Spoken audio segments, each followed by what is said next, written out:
Violet Evergarden is the story of someone who doesn't understand human feelings while helping others to convey their feelings in the form of letters. Human connection can be very difficult. There are many reasons why someone might struggle to put their feelings into words. But letters are a manifestation of someone's feelings. They are an appeal from one person to another to listen. Nobody writes a letter without wanting someone else to understand its message. But in the nation of Leiden, many people cannot read or write. They need the help of someone else to write letters for them. However, writing letters is not just about writing down what someone else says. To write a good letter, the person who is writing has to express the feelings of the person that wants to be understood. Violet is not very good at understanding people. She's a girl who grew up in the wilderness and got picked up by the military at the front line and kept around due to her talent for survival. Violet had no dreams of her own or anyone that was close to her. The only person that has ever been kind to her is Major Gilbert. Gilbert doesn't approve of the circumstances that Violet is living under. He wants her to live a normal life instead of killing people in a war for a military that doesn't actually care about her.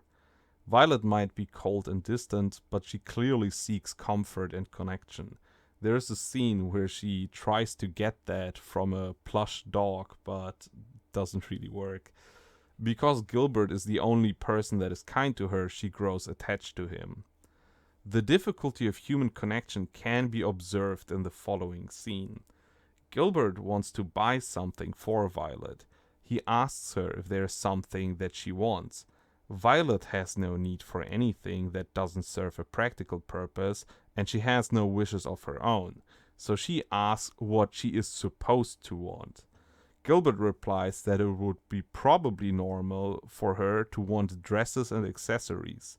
Violet responds that in that case, she wishes for dresses and accessories. But it's clear that this isn't what she wants. She just says those things because she believes it to be the correct response that is expected of her. Gilbert, of course, sees through this, but Violet doesn't understand that her response is not normal. That her response saddens him is something she cannot comprehend. While passing by a jewelry stand, she picks something that she genuinely wants. It's a brooch. She explains this decision by saying that it is the same color as the Major's eyes. Gilbert wants Violet to live a free and normal life, but Violet cannot imagine there being anything else in her life than following Gilbert's orders. He is unable to express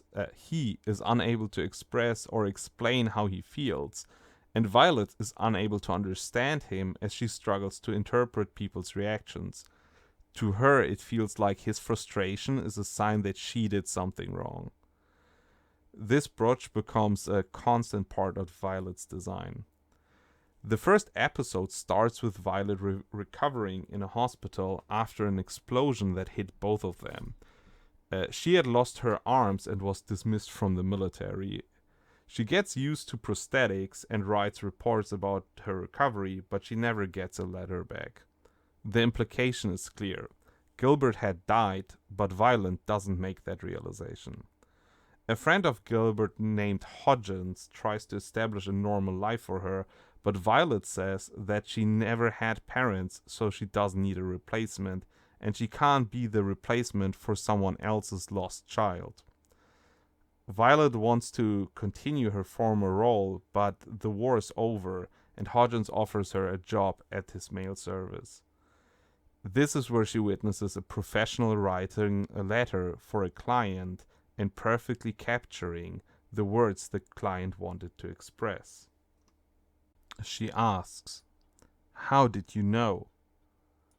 How did you know that the man just now wanted to say, 'I love you'? I want to know. I want to know what it means." The Major said those words to me after he gave me my last orders. I can't understand what that means. And this is how her story starts. The story where she learns to understand other people and herself. And I think it's quite a beautiful story.